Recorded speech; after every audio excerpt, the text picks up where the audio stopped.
Guys, welcome back to my YouTube channel. ഞാൻ നിങ്ങളുടെ സ്വന്തം രേഷ്മ. ഞാനിപ്പോൾ ഇങ്ങനെ റെഡി ആയിട്ടിരിക്കുന്നത് എന്തിനാണെന്നറിയാമോ? എന്തിനാന്ന് വെച്ചാൽ ഞാനിപ്പോൾ ഒരു സ്ഥലം വരെ പോവുകയാണ്. ന്യൂ ഇയർ ആയിക്കൊണ്ട് എങ്ങോട്ടാണെന്നായിരിക്കും നിങ്ങൾ ചിന്തിക്കുന്നത്. അത് ഞാൻ വഴിയെ കാണിച്ചു തരാം. അത് ചെറിയൊരു സസ്പെൻസായിട്ട് ഇവിടെ ഇരിക്കട്ടെ. നമുക്ക് പോകുന്ന വഴി കാണിച്ചു തരാം കുറേ കാര്യങ്ങൾ. Okay, hi guys. ഇപ്പോൾ ഞാൻ വന്നിരിക്കുന്നത് എവിടെയാണെന്ന് വെച്ചാൽ മജാസിലാണ്, ഷാജ മജാസിൽ. ഇവിടെ ആകുമ്പോൾ നമുക്ക് അടുത്ത് നിന്ന് സമാധാനത്തോടെ ഫയർവർക്ക് കാണാൻ പറ്റും. അതുകൊണ്ടാണ് ഇപ്പോൾ ഇങ്ങോട്ട് വന്നിരിക്കുന്നത്.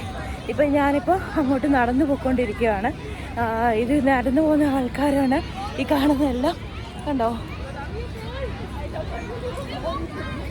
പിന്നെ ബാക്കിയുള്ള ഫയർവർക്ക് കാര്യങ്ങളൊക്കെ കാണുമെന്നുണ്ടെങ്കിൽ കുറച്ച് റിസ്ക്കാണ്. എന്ന് വെച്ചാൽ നമുക്ക് പോകാൻ കുറച്ച് എത്തിപ്പെടാനും കുറച്ച് പാടാണ്. ബ്രിഡ്ജ് ഖലീഫ ഒക്കെ കാണുമെന്നുണ്ടെങ്കിൽ കുറേയധികം പണികളുണ്ട്. അപ്പോൾ അതൊക്കെ പിന്നെ തിരിച്ചു വരാനുള്ള കാര്യത്തിലൊക്കെ കുറേ പാടുപെടും.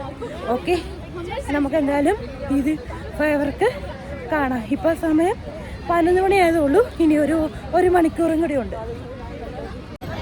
ഈ കാണുന്നതെല്ലാം ഫയർ വർക്ക് കാണാൻ വേണ്ടി പോകുന്നതാണ്. ഈ ഫയർ വർക്കൊക്കെ കാണാൻ വരുന്ന ആൾക്കാർ ഇവിടെ പായിട്ടൊട്ടൊക്കെയാണ് ഇരിക്കുന്നത്. കുറേ പിള്ളേരൊക്കെ ഫുഡ് കഴിക്കുന്നതും അങ്ങനെയുള്ള കാര്യങ്ങളൊക്കെ കാണാൻ പറ്റും. ഇത്രയും ആൾക്കാർ ഇവിടെ കൂടിയിട്ടുണ്ട്. ഇത്രയും ആൾക്കാർ, പിന്നെ ഫുഡ് കഴിക്കുന്നവരും എല്ലാം ഉണ്ട് ഈ ഏരിയയിൽ. ഇപ്പം അങ്ങോട്ട് നടന്നു പോയിക്കൊണ്ടിരിക്കണം, കുറച്ചുകൂടെ കാണാൻ വേണ്ടിയിട്ട്, കുറച്ച് അടുത്ത് കാണാൻ വേണ്ടിയിട്ട്. ഓക്കെ,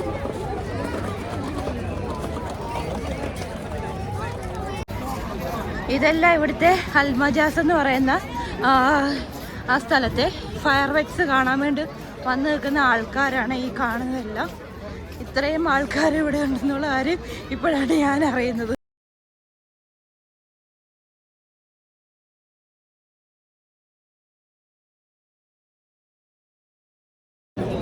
ഇപ്പം ഞാനിതേണ്ട ഈ ഫയർ ബ്ലാസ്റ്റ് നടക്കുന്ന സ്ഥലത്താണ് നിൽക്കുന്നത്. നമുക്ക് എന്തായാലും ഇത്രയും ആൾക്കാരുടെ നടുവിലാണ് ഞാനിപ്പോൾ നിൽക്കുന്നത്. നമുക്ക് എന്തായാലും അത് കാണാം. അതിന് വേണ്ടിയുള്ള വെയിറ്റിങ്ങിലാണ് ഇത്രയും ആൾക്കാർ.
അപ്പോൾ നമ്മൾ ഫയർ വർക്ക് കാര്യങ്ങളെല്ലാം കണ്ടു. ഇനിയിപ്പോൾ സൈനിങ് ഓഫ് പറയേണ്ട സമയമായി. നമ്മുടെ വീഡിയോ ഇവിടെ നിന്ന് അവസാനിക്കുകയാണ്. പുതിയ വീഡിയോ ആയിട്ട് കാണും വരെ, സന്ധിക്കും വരെ വണക്കം. എല്ലാവർക്കും നല്ലൊരു ന്യൂ ഇയർ ആശംസകൾ ഞാൻ നേരുന്നു. ഈ വർഷം നന്നായി എല്ലാവരും നല്ലതായിട്ടിരിക്കട്ടെ, എല്ലാവർക്കും നല്ല അനുഭവങ്ങൾ ഉണ്ടാകട്ടെ എന്നാണ് എൻ്റെ പ്രാർത്ഥന. അപ്പോൾ എല്ലാവർക്കും, പിന്നെ എൻ്റെ യൂട്യൂബ് ചാനലിൻ്റെ പേരറിയാലോ, വേൾഡ് റഷ് എന്നാണ്. ആ ചാനൽ ഒന്ന് സബ്സ്ക്രൈബ് ചെയ്യണം, ബെല്ലൈക്കനും കൂടെ നയിക്കണം. ബെല്ലൈക്കൻ ഞെക്കാൻ പറയുന്നതിൻ്റെ കാര്യം അറിയാമല്ലോ, എന്താ പറയുക, പെട്ടെന്ന് നോട്ടിഫിക്കേഷൻ കിട്ടാൻ വേണ്ടിയിട്ടാണ്. അപ്പോൾ പുതിയ വീഡിയോ ആയിട്ട് കാണും വരെ എല്ലാവർക്കും bye bye, happy new year.